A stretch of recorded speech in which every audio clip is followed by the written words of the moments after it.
Welcome to my channel Sushma Physics Media, where we find different way and fundamental way to know our love and physics. Here we started thermodynamics chapter और पिछले video में हमने thermodynamics का एक important law किया था, that is first law of thermodynamics with their application. I hope आपको समझ में आया होगा। आज हम जो करने वाले हैं दैट मीन्स थर्मोडायनेमिक्स को पढ़ने के बाद हम उसकी प्रैक्टिकलिटी देखना चाह रहे हैं, तो वो कहाँ दिखेगी हमें, हम किस तरह से थर्मोडायनेमिक्स के लॉज को, उसकी डिफरेंट टर्मिनोलॉजी को हमारे फिजिकल वर्ल्ड में यूज कर सकते हैं। तो यही हमारी फिजिक्स है। फिजिक्स सिर्फ एक क्रैमिंग का तरीका नहीं है, वहां हम अपने फिजिकल वर्ल्ड से उसको डील करके कि हम हमें डेली लाइफ में उसको कहाँ उसको यूज कर रहे हैं, उससे रिलेट करके ही फिजिक्स को जाना जा सकता है। तो आज हम जो शुरुआत करने जा रहे हैं वो टॉपिक है that is heat engine. Heat engine को करने से पहले मैं आपको कुछ कॉन्सेप्ट से उसका डील करवाना चाहती हूँ।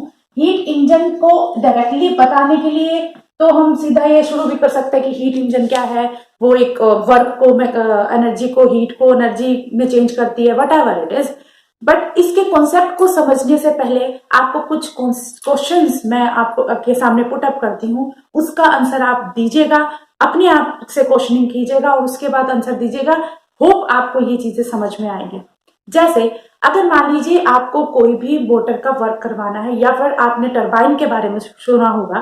टरबाइन कहाँ काम करता है, जैसे मुझे ओशन एनर्जी जो है वो यूज करनी है, तो क्या करते हैं, टरबाइन एक तरह की इंस्ट्रूमेंट होता है जिसको वाटर फ्लो, यानी मान लीजिए एक हिल से पानी आ रहा है और वो नीचे हम बीच में टरबाइन लगा देते हैं और टरबाइन के ऊपर पानी डलता है, तब वो क्या करता है, मोशन करता है। मोशन करने से हम वहां से इलेक्ट्रिसिटी जनरेट करते हैं। जैसे कि आपने 10th क्लास के लास्ट चैप्टर में नेचुरल रिसोर्सेज में पढ़ा भी होगा।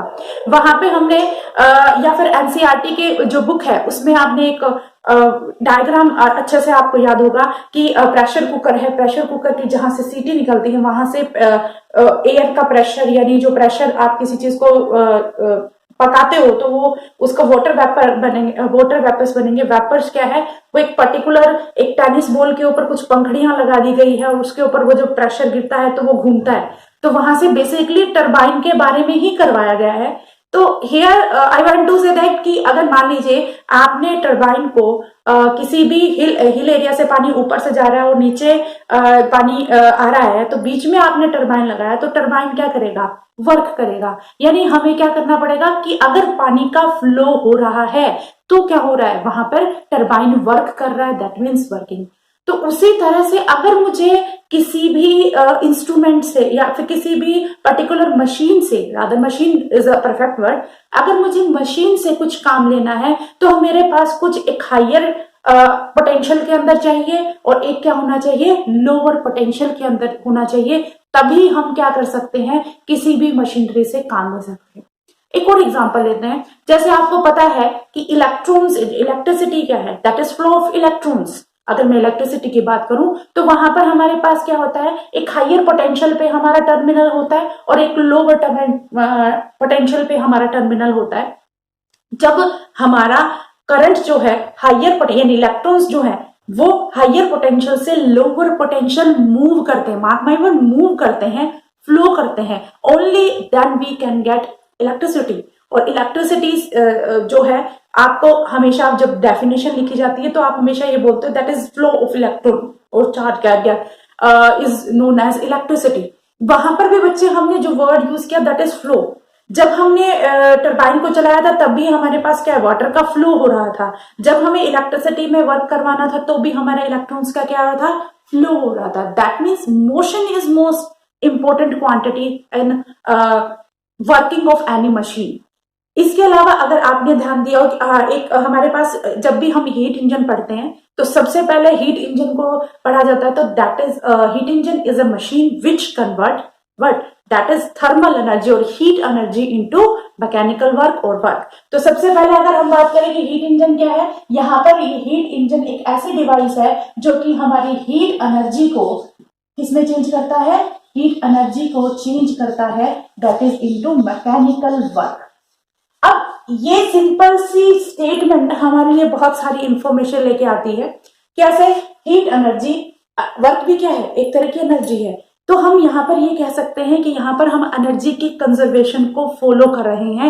एनर्जी का कंजर्वेशन फॉलो करने का मतलब क्या है कि energy can neither be created nor be destroyed, it can transform from one form to another. यहाँ पर हमारी जो हीट या थर्मल एनर्जी है वो क्या कर रही है, वो वर्क के अंदर चेंज हो रही है और वर्क करने के बाद हमारे पास और मैकेनिकल फॉर्म में, यानी ऑल ओवर जो हमारी एनर्जी है दैट इज कंजर्व, वो कहीं वेस्ट नहीं हो रही। जैसे अगर आप एग्जाम्पल के तौर पे जैसे पानी के टैप, हाँ ये एग्जाम्पल परफेक्टली आप डेली रूटीन में देखते हो। आपके घरों के ऊपर पानी की टंकी है, ठीक है, वहां से आपने पाइप के थ्रू जहां पर आप हाथ धो रहे हो या फिर मल्टीपर्पज है, जैसे सिंक में अगर आपने लगा रखी है वॉश बेसिन में, तो वहां पर क्या है, पाइप के थ्रू वहां पानी आ रहा है, ठीक है। अगर इस सिस्टम को हम इस तरह से करें, मैं थोड़ा सा विजुलाइज करके देखिए, ये हमारी पानी की टंकी है, यहाँ से हमने पाइप के थ्रू हमारे सिस्टम को क्या कर रखा है, यहाँ पर टैप हमने लगा रखी है और यहाँ से हम क्या कर रहे हैं, यहाँ से वाटर को यूज कर रहे हैं। मान लीजिए अगर यहाँ पर हमारा जो है 5 लीटर वाटर है, मैं सिर्फ एक सिंपल 5 लीटर वाटर है और यहाँ पर एट प्रेजेंट क्या है 0 लीटर, जब तक मैंने इसको ऑपरेट नहीं किया था। जैसे मैंने इसको टैप को खोला, क्या है, पानी यहाँ से फ्लो होगा। यहाँ पर मान लीजिए हमने 2 लीटर पानी जो है वो यूज कर लिया। 2 लीटर पानी यूज करने के बाद नीचे कितना है, 3 लीटर पानी। ओवरऑल अगर हम बात करें, बिफोर मैंने जब इसको ऑपरेट नहीं किया था, यानी मैंने टैप को नहीं खोला था, तब उस केस में हमारे पास टोटल कितना था, 5 लीटर था, ठीक है, ऊपर और नीचे का दोनों को मिला के, क्योंकि यहाँ 0 था। बट जैसे ही हमने इसको ऑपरेट किया तो नीचे हमारा क्या है 3 लीटर और ऊपर क्या है 2। तो ऑल अगर हम इसको एज अ सिस्टम की तरह कंसीडर करें तो यहाँ पर जितना पानी है और यहाँ पर दोनों केसेस में before operating and after operating दोनों में हमारा क्या है, हीट जो है पानी का लेवल है वो क्या है, सेम है। तो उसी तरह से हम इलेक्ट्रिसिटी का भी कर सकते हैं। एक हमारे पास हायर पोटेंशियल पे होता है, एक हमारे पास लोअर पोटेंशियल पे होता है। तो अगर मान लीजिए तो हमने इसके अंदर से कुछ एनर्जी यूज कर ली तो वो जा तो ही रही है, ओवरऑल जो है हमारी एनर्जी क्या है, that is conserve. More over मेरा कहने का मतलब क्या है कि हमें हीट इंजन समझने से पहले एक चीज ध्यान में रखनी है कि यहाँ पर मोशन होना जरूरी है। विदाउट मोशन हमारा कोई भी मशीनरी काम नहीं कर सकती। जैसे मैंने एग्जांपल बताया टरबाइन का, जैसे टरबाइन को हमने क्या किया, झरने के नीचे या फिर फ्लोइंग वाटर के पास ही रख दिया। जब वाटर फ्लो करता है तभी तो हमारा टरबाइन चलेगा। मान लीजिए आप एक तालाब के पास गए हैं और सेम टरबाइन को आपने उस तालाब के अंदर रख दिया, तो क्या वो टरबाइन वर्क करेगी? नो, नेवर, वो कर ही नहीं सकती, क्योंकि वो फ्लो के ऊपर काम करती है। जैसे और दूसरा एग्जांपल मैंने इलेक्ट्रिसिटी का दिया। इलेक्ट्रिसिटी में क्या है, जब ऑब्जेक्ट एक हायर पोटेंशियल पे होगा और एक लोअर पोटेंशियल पे होगा, only then work is done, उसी कंडीशन में वर्क डन होगा। वर्क डन का मतलब, अब मान लीजिए हायर पोटेंशियल, मान लीजिए हमारे पास जो है कोई ऑब्जेक्ट है हायर पोटेंशियल के ऊपर, इलेक्ट्रिसिटी की बात करते हैं, हमने वायरिंग के थ्रू इसको कनेक्ट कर दिया, तो ये हो गया लोअर पोटेंशियल। अब ये तो हो गया हायर पोटेंशियल और ये हो गया लोअर पोटेंशियल। क्या विदाउट एनी कनेक्शन इसके अंदर हीट का फ्लो हो सकता है? पहली चीज एसेंशियल कंडीशन होगी, हीट का फ्लो मस्ट होना चाहिए। दूसरी चीज एसेंशियल क्या है, there should be any connection between two. जब अब तक दोनों के बीच में कनेक्शन होगा नहीं तो क्या हीट का फ्लो होगा? जैसे अगर मैं यहाँ ये टैप लगाऊंगी नहीं, क्या यहाँ पर ये इस लेवल से इस लेवल पे अपने आप चला जाएगा? नहीं, तो देयर शुड बी कनेक्शन। उसी तरह से हायर पोटेंशियल से लोअर पोटेंशियल पर अगर हमने कनेक्ट करना है तो हमारे पास क्या होना चाहिए, यहाँ पर कनेक्शन होना चाहिए। और विदाउट कनेक्शन हमारे कोई भी ना तो हीट का फ्लो हो सकता है, ना इलेक्ट्रॉन्स का फ्लो हो सकता है, ना वाटर का फ्लो हो सकता है। तो बेसिकली सभी मशीनरी का सिस्टम एक ही होता है। इसको आप किस तरह से समझ पा रहे हैं वो आपके ऊपर है। यहाँ पर देखिए दूसरी चीज, मैंने कहा एनर्जी कंजर्व होती है। मैंने कहा हायर पोटेंशियल पे जैसे वायरिंग के थ्रू लोअर पोटेंशियल पे चले गए। यहाँ पर हम कोई भी इलेक्ट्रिक बल्ब अगर लगा लें तो क्या काम करता है कि यहाँ से एनर्जी गई, वो घूम फिर के इसके अंदर आ गई, यानी जितनी यहाँ पे थी उतनी यहाँ पे आ गई। तो यहाँ पर कोई वेस्टेज नहीं हुआ, वर्क हो भी गया और हमारी एनर्जी यूज भी नहीं हुई। दोबारा से रिकैप्चुलेट करना चाहूंगी कि हमारे पास अगर हम हीट इंजन को पढ़ रहे तो सबसे पहले heat engine is device which convert what heat energy into mechanical energy. ठीक है, मैकेनिकल वर्क और मैकेनिकल एनर्जी, क्योंकि हम एनर्जी की बात कर रहे हैं तो हम इसमें मैकेनिकल एनर्जी की बात करेंगे।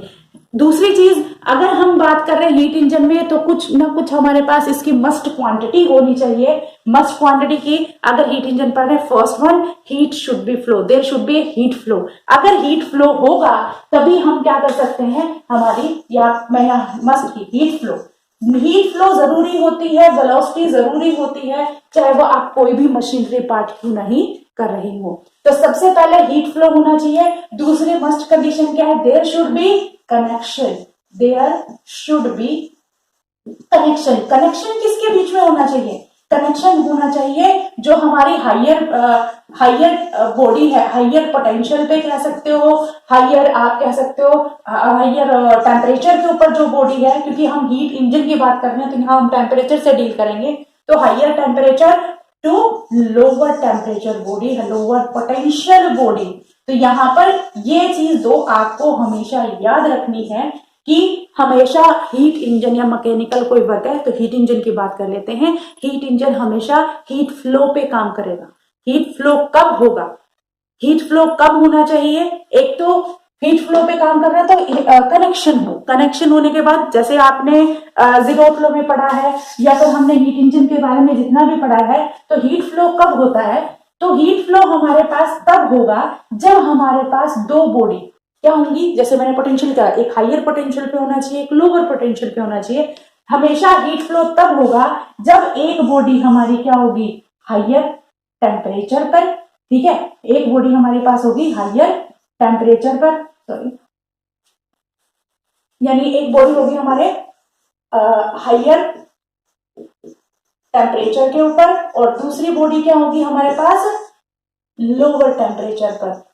इसको आप इस तरह से भी लिख सकते हैं कि एक बॉडी हमारे पास हो गई, एक होगी हमारे पास हॉट बॉडी और एक बॉडी होगी हमारे पास कोल्ड बॉडी, ठीक है। तो पहला हीट का फ्लो। अब बेटा एक चीज है, एक चीज हमने मान ली कि एक हायर पोटेंशियल पे होनी चाहिए, एक लोअर पोटेंशियल, एक हायर क्या कह सकते हो, हायर टेम्परेचर पे होनी चाहिए, एक लोअर टेम्परेचर पे होनी चाहिए।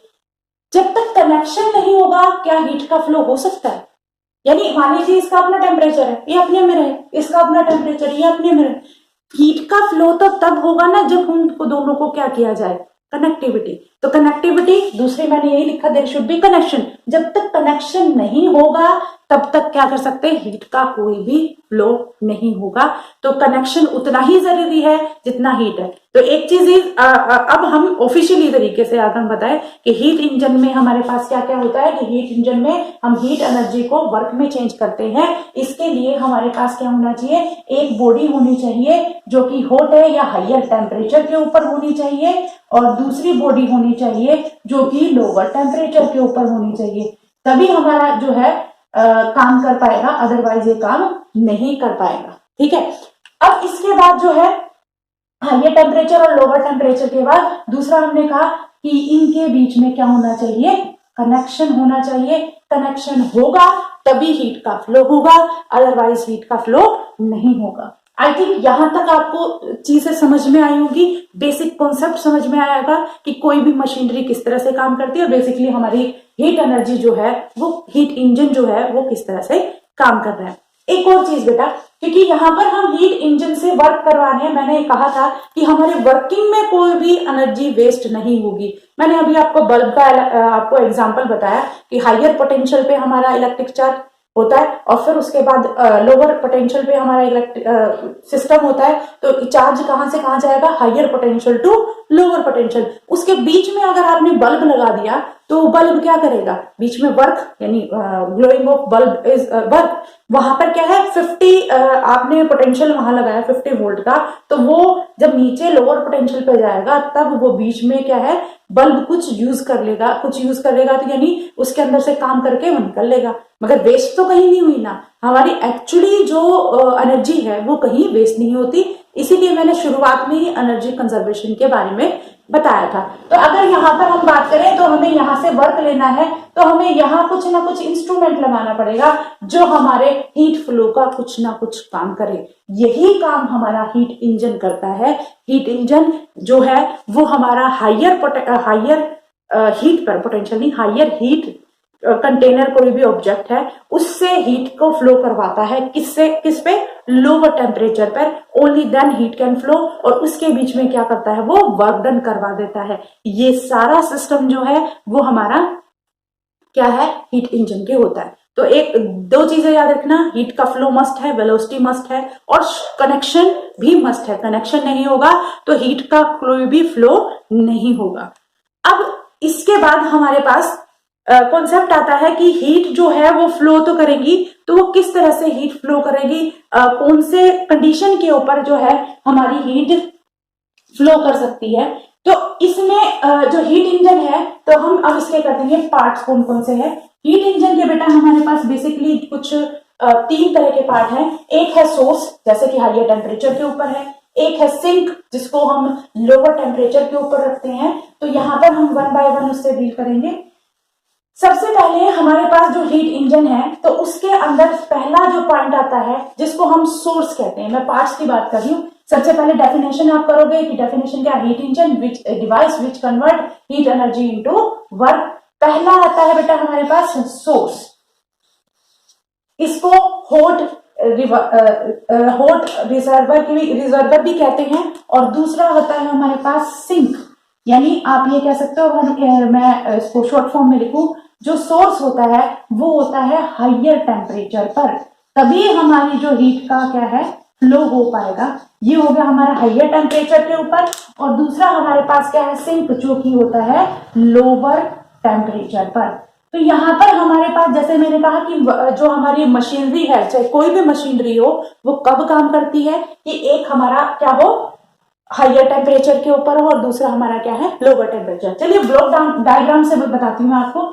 ये हो गया हमारे पास सोर्स, जैसे मैंने कहा इसको रिजर्वायर भी कहा जाता है। ये हमारे पास हो गया सोर्स, जिसका टेम्परेचर क्या है, वो टेम्परेचर हाई है, जिसको T1 टेम्परेचर कहा गया है। और दूसरा हमारे पास होता है दैट इज सिंक।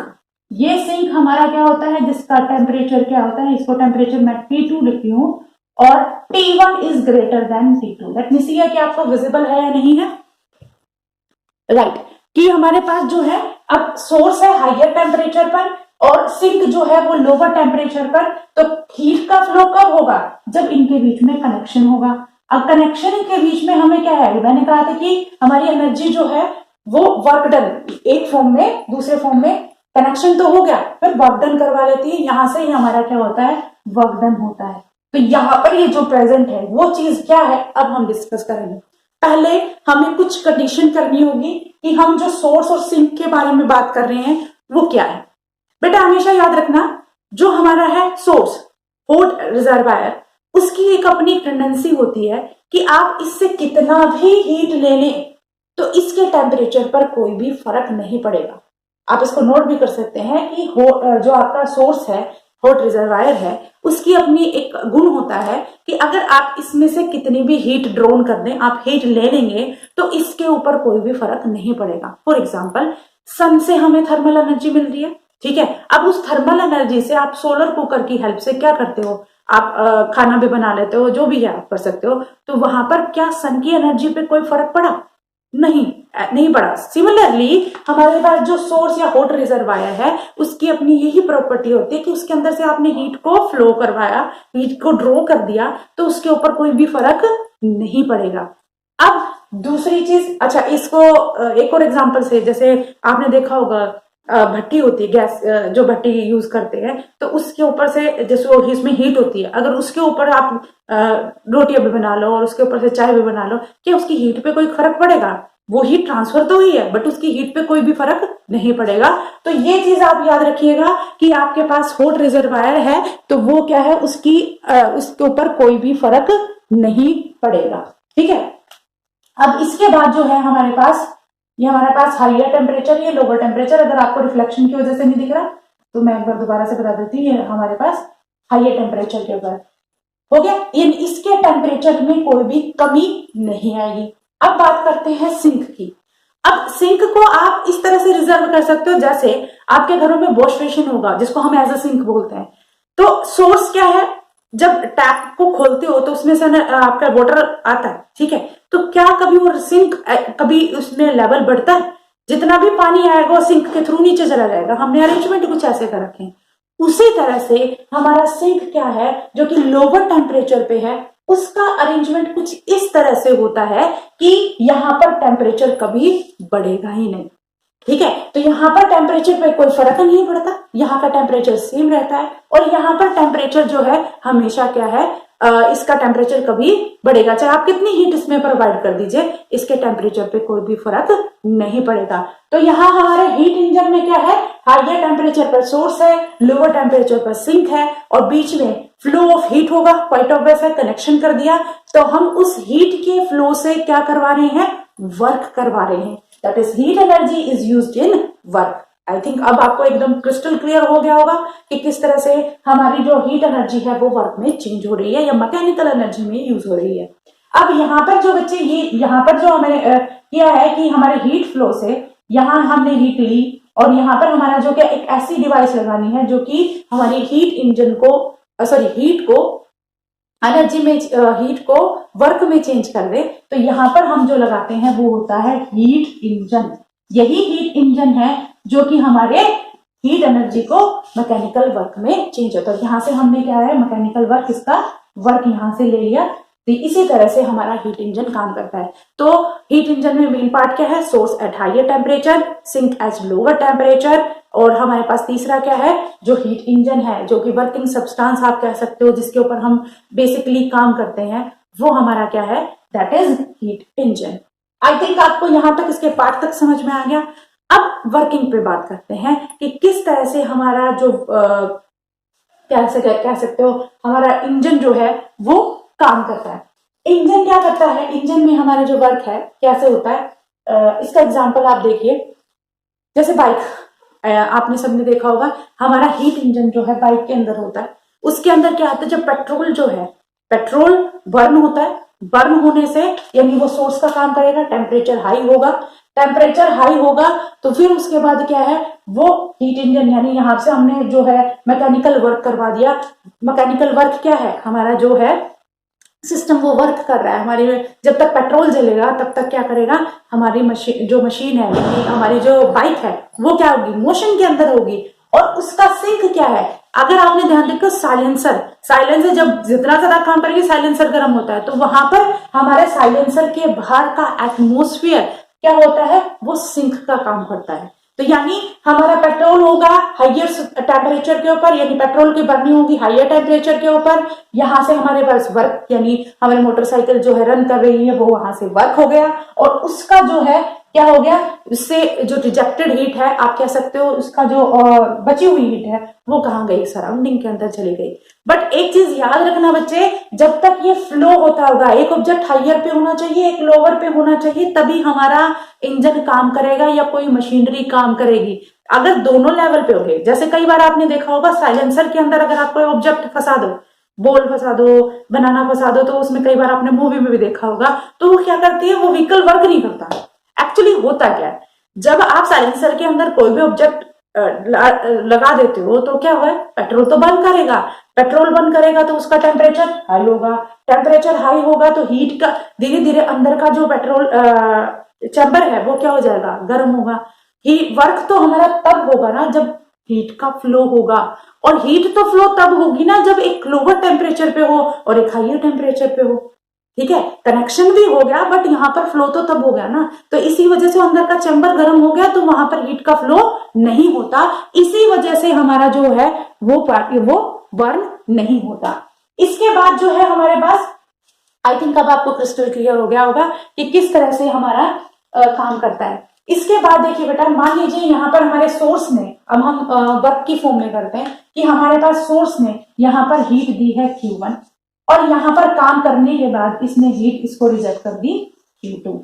तो यहाँ पर हमारे पास टोटल काम कितना किया, वर्क डन किस पे है, कितना लिया था, यानी हीट कितनी ली थी और उसने कितनी रिजेक्ट कर दी। तो यहाँ हमारे पास जो वर्क डन आएगा वो वर्क डन आएगा बेटा Q1 माइनस ऑफ Q2। अगर वर्क डन पूछा जाए हीट एनर्जी में तो वो हीट इंजन में, तो हमारे पास आएगा Q1 माइनस ऑफ Q2। इसके बाद देखिए, जैसे हमने कहा कि सोर्स हमारा कुछ काम करता है, और उसने कुछ ना कुछ एनर्जी हमें क्या सोर्स जिसका टेम्परेचर हाई है, हीट का फ्लो होगा, बीच में हमारे पास वर्क डन हो जाएगा और सिंक उसको दे देगा। ठीक है, अब इसमें हमारे पास वर्क डन जो है, जैसे कहा कि हमारी एनर्जी कहीं वेस्ट नहीं होती, तो वर्क डन जो जिस फॉर्म में हो रहा है वो, अगर मान लीजिए यहाँ पर मैंने 100% इसको हीट प्रोवाइड की और इसने सिर्फ 20% आपसे वर्क डन करवा दिया, बाकी इसने यहाँ पर क्या कर दिया, 80% इसको रिजेक्ट कर दिया। और एक इंजन हमारे पास है कि मैंने इसको 100% दी और एक यहाँ पर उसने 40 वर्क कर दिया और यहाँ पर उसने 60 रिजेक्ट कर दिया। तो हम क्या कहेंगे कि ये वाली मशीन जिसकी 40 जो वर्क डन दे रही है, जो जितना काम देगी वो जितना एक वर्ड बोलूंगी एफिशिएंट, यानी हमारी जो सेकंड मशीन है वो ज्यादा एफिशिएंट है as compare to first one. तो एफिशिएंसी से हमें क्या मिलता है कि हमने कितनी हिट दी थी और उसका कितना वर्क है। तो यहाँ पर हमारे पास जो है एफिशिएंसी को हम ईटा से डिनोट करेंगे और इसका जो है आपका पास जो फॉर्मूला आएगा, वर्क डन, कितना वर्क डन हुआ है by the heat engine divided by heat absorb, कि हीट कितनी आपने अब्सॉर्ब की थी, हीट रिजेक्ट अब्सॉर्ब कितनी थी। तो वर्क डन हमारे पास हो गया W और हीट था हमारे पास W1, यानी एफिशिएंसी किस पे डिपेंड है, 40 दी थी, 100 दिया था, 40 काम हो रहा है। ठीक है, तो ये हमारे पास क्या हो जाएगा, ईटा की वैल्यू क्या हो जाएगी, यहाँ पर अगर W की वैल्यू है Q1 minus of Q2 divided by Q1, तो यहाँ पर हमारे पास ईटा की वैल्यू क्या आ जाएगी, 1 माइनस Q2 बाय Q1। ये हमारे पास किस तरह से आ गई, ईटा एफिशिएंसी। यानी अगर आपके पास हीट का डिफरेंस होगा, अगर फ्लो ही नहीं हो रहा तो हीट का कहां से डिफरेंस, हीट का डिफरेंस होगा तभी हमारी एफिशिएंसी आएगी और तभी हमारा क्या होगा, वर्क डन होगा। तो ये थिंक आपको, आई थिंक ये चीज समझ में आ गई। इसके बाद हम करेंगे एफिशिएंसी हमारी 100% होनी चाहिए या नहीं, एक बार इसको ध्यान से देखिए, आगे हम करते हैं।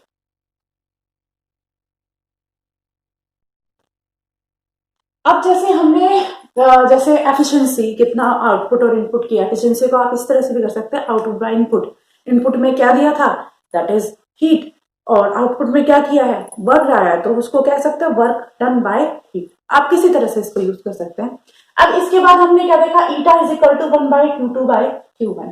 अब हम ये चाहते हैं कि हम 100% जो है किसी भी सिस्टम का जिसका टेम्परेचर 100 है, वो 100% हीट दे रहा है, उसका सारा का सारा वर्क हो जाए। तो क्या हमारे किसी भी मशीन की एफिशिएंसी 100% हो सकती है? Let check out. यहाँ पर देखिए बेटा जी, जो है ईटा है, इसकी वैल्यू 100%, यानी इसकी मैक्सिमम वैल्यू क्या हो सकती है, 1 हो सकती है, जिसको हम 100% से कोरिलेट कर सकते हैं। तो यहाँ पर हमारे पास ईटा की वैल्यू 100% कब होगी, जब हमारे पास Q2 की वैल्यू 0 होगी। मानते हो कि Q2 की वैल्यू जब 0 होगी तब उस केस में ईटा की वैल्यू 1 होगी, दैट इज 100%। तो बेटा जी ऐसा तो कभी पॉसिबल होगा नहीं। Q2 क्या है, Q2 is the rejected heat. याद है अभी हमने डायग्राम बनाया था, तो ये था सोर्स हमारा जिसने Q1 हीट दी थी, वर्किंग सब्सटेंस से वर्क कर लिया था, और यहाँ पे हमारे पास थी सिंक जो कि Q2 हीट, जो रिजेक्टेड हीट है उसको। इसका मतलब तो ये है कि हमारे हीट का कोई भी फ्लो नहीं हुआ, यानी हीट 0, यहाँ पर हमारे पास क्या है, 0 हीट फ्लो हुई है। ऐसा पॉसिबल, अगर मान लीजिए हमने Q2 को 0 ही कर दिया, Q2 को 0 कर दिया, तो एक हमारे पास एक ही तरह की हीट है, और हीट फ्लो करने के लिए हमारे पास 2 सब्सटेंस तो होने चाहिए, एक हाइयर टेम्परेचर के ऊपर या हाइयर हीट कंटेन करने वाला जिसको हम सोर्स कहते हैं, एक लोअर वाला। जब तक ये हमारे पास, जैसे मैंने अभी साइलेंसर वाली बात की थी, तो वहां पर फ्लो करने वाला कोई था ही नहीं, यानी सराउंडिंग तो ब्लॉक कर दी। तो उसी तरह से ये हमारे पास क्या है, सिंक को अगर हम इसकी हीट को 0 कर देंगे तो हमारे पास क्या है, एफिशिएंसी क्या है, 100% आ जाएगी। और इंजन तो तभी काम करेगा जब हमारे पास Q2 होगा। तो ये कंडीशन आपकी क्या है, पॉसिबल नहीं हो सकती कि किसी भी हीट इंजन का टोटल जो आप कह सकते हैं एफिशिएंसी कभी भी 100% नहीं हो सकती। इसके बारे में हम सेकंड लॉ के जो है थर्मोडायनेमिक्स के सेकंड लॉ में पढ़ेंगे। उसमें ये कहा है कि it is impossible to construct any machine which give us 100% efficiency, यानी एक कोई भी ऐसी मशीन बनाना इम्पॉसिबल ही है जो कि क्या हमें 100% क्या दे, एफिशिएंसी दे। ठीक है, तो यहाँ पर आप थर्मोडायनेमिक्स के सेकंड लॉ को भी कंक्लूड कर सकते हैं, मीन्स उसको महसूस कर सकते हैं, उसको यहाँ पर लगा के देख सकते हैं कि जब तक अगर हीट का फ्लो ही नहीं होगा तो इंजन काम नहीं करेगा, इंजन काम करेगा तो एफिशिएंसी से 100% नहीं आएगी। एक चीज और बेटा, हमने हीट इंजन बढ़ाई, यानी क्यू की वैल्यू जो है हमारे पास थी MST, यानी ये हमारे पास हीट है। जब हम लेटेंट हीट की बात करते हैं, हमारे पास हीट की जो फॉर्मूला आता है वो होता है MST। यहाँ पर अगर Q1 है तो यहाँ आएगा T1, और अगर हमारे पास Q2 है तो यहाँ जाएगा MS, ये स्पेसिफिक हीट है, MST2। यहाँ पर अगर हम ये वर्ड यूज कर, यहाँ पर ये फॉर्मूला यूज करेंगे तो ईटा की वैल्यू क्या आ जाएगी, 1 माइनस यहाँ पर T2 माइनस T1 कर दें, क्योंकि MS से MS यानी ये मोल है, 1 लेंगे तो 1 लेंगे, S की वैल्यू स्पेसिफिक दोनों की सेम है। तो यहाँ पर हमारे पास जो एक नया फॉर्मूला कह सकते हो, एक तो फॉर्मूला हमारे 1 माइनस Q2 बाई Q1 के बराबर है, और एक हमारे पास 1 माइनस T2 बाई T1 के बराबर है। तो यहाँ पर इससे भी हम क्या कह सकते हो कि ये टेम्परेचर क्या है, T1 टेम्परेचर था हमारा सोर्स का, और T2 टेम्परेचर क्या था हमारा सिंक का। इस पे डिस्कस करते हैं, बहुत इंटरेस्टिंग से क्वेश्चंस यहाँ पे आएंगे। जैसे बच्चा यहाँ पर देखिए eta is equal to 1 minus T2 by T1। यहाँ पर अगर एक चीज नोटिस करने वाली है कि T2 बाई T1, ये हमारे पास जो है T2 जितना भी हमारा T1 क्या है इंक्रीज करेगा, उतना जो है T2 बाई T1 का रेशियो क्या करेगा, डिक्रीज करेगा। क्योंकि ईटा की वैल्यू हमें क्या चाहिए, मैक्सिमम एफिशिएंसी हमें क्या चाहिए, किसी मशीनरी में मैक्सिमम चाहिए। तो यहाँ पर हम क्या कह सकते हैं कि ईटा की वैल्यू मैक्सिमम कब आ सकती है, जब ये वाला रेशियो क्या है कम, और ये कम कब हो सकता है कि जब हमारा T1 इंक्रीज होगा तो ये वाला फैक्टर क्या होगा, डिनोमिनेटर में वैल्यू ज्यादा हो रही है तो ये फैक्टर क्या हो जाएगा कम, और उतना ही ईटा की वैल्यू हमारे पास क्या हो जाएगी, ज्यादा हो जाएगी। तो यहाँ पर यानी बेसिकली अगर हमें किसी भी सिस्टम की एफिशिएंसी या फिर हमारे हीट इंजन की एफिशिएंसी को बढ़ाना है तो हमें क्या करना पड़ेगा, T1 की वैल्यू को क्या करना पड़ेगा, इंक्रीज करना पड़ेगा। यही डिसाइड करेगा कि हमारा सिस्टम कितना ज्यादा एफिशिएंट है। T1 ज्यादा होगा तो एफिशिएंसी भी क्या होगी, ज्यादा होगी। इसीलिए एक कॉमन सा क्वेश्चन आता है, एक आपके पास होता है पेट्रोल इंजन और एक होता है डीजल इंजन। गाड़ियां जो है दो तरह की होती है, एक पेट्रोल पे चलने वाली होती है वो ऑपरेट करने वाली, और एक होती है डीजल इंजन वाली। तो कई बार क्वेश्चन पूछा जाता है कि कौन सी ज्यादा एफिशिएंट है, डीजल इंजन वाली या पेट्रोल इंजन वाली। तो वहां पर हमेशा आपने देखा होगा, आपसे बड़े यानी अभी तक हमने उसका लॉजिक नहीं समझा था कि एक्चुअली क्यों कहते हैं, कई कहते हैं ना इसका एवरेज ज्यादा देती है कम देती है। यहाँ पर फिजिक्स क्या लग रही है, यहाँ पर मेनली होता है कि आपका जो डीजल इंजन है उसका इग्निशन टेम्परेचर ज्यादा होता है। इग्निशन टेम्परेचर दैट मीन्स उसका T1 जो होता है ना वो ज्यादा होता है। जिसका T1 ज्यादा यानी जिसका सोर्स का टेम्परेचर ज्यादा होगा वो उतना ज्यादा ही क्या होगा, एफिशिएंट होगा। ये जैसे हमने फॉर्मूला देखा, तो डीजल इंजन का जो इग्निशन टेम्परेचर है वो बहुत ज्यादा होता है, इसी वजह से उसकी एफिशिएंसी क्या होती है, ज्यादा। मोस्ट पॉपुलर क्वेश्चन है कि कौन सा बेस्ट है, तो यहाँ पर डीजल इंजन आंसर आएगा, जिसके जो है क्योंकि उसका इग्निशन टेम्परेचर ज्यादा है। इसके बाद जो है हमारे पास एक क्वेश्चन और रहता है कि जैसे एक समर और विंटर वाला, कि गर्मियों में हम ज्यादा, हमारी बॉडी ज्यादा वर्क डन कर सकती है, एफिशिएंट होती है, या फिर सर्दियों में। सोच के देखिए कि हमारी जो बॉडी है वो गर्मियों में ज्यादा एफिशिएंट है या फिर सर्दियों में। हमारी बॉडी यानी एज अ सोर्स की तरह ट्रीट करेगी, आप इस चीज को कंसिडर कीजिएगा। चलिए, हमारी बॉडी हमेशा विंटर में ज्यादा वर्क करेगी। अब विंटर में कई ये सोचेंगे कि यहाँ पर विंटर, तो यहाँ पर हमें ये देखना है बेटा कि हमारी बॉडी सोर्स हाइयर टेम्परेचर पे होनी चाहिए। हाइयर टेम्परेचर पे गर्मियों में ज्यादा हाइयर टेम्परेचर पे हमारी बॉडी होगी या लोअर टेम्परेचर पे हमारी बॉडी। तो विंटर यानी विंटर में देखें तो सराउंडिंग जो कि हमारा सिंक का काम कर रही है, सिंक का टेम्परेचर क्या है, लोअर होना चाहिए। तो सर्दियों में तो लोअर होता है, और गर्मियों में क्या है, हमारे आसपास का जो हमारा बॉडी टेम्परेचर है उससे हमारे जो आसपास का टेम्परेचर बहुत ज्यादा होता है। तो गर्मियों में काम करना थोड़ा ज्यादा मीन्स आप कह सकते हो मुश्किल होता है एज कंपेयर टू सर्दियों में। तो इसका एक क्वेश्चन ये आता है कि जैसे कोल्डर कंट्रीज में जो रहते हैं, ठंडे प्रदेशों में जो रहते हैं, तो वहां पर उन लोगों की एफिशिएंसी ज्यादा क्यों होती है, वो मोर एफिशिएंट क्यों होते हैं। उनका बेसिक मतलब यही है कि वहां पर उनका बॉडी का टेम्परेचर जो है वो ज्यादा होता है, ज्यादा इन द सेंस यानी सोर्स एज अ सोर्स के वो उनका टेम्परेचर ज्यादा होगा तो उसका मतलब उसकी एफिशिएंसी उतनी ही ज्यादा होगी।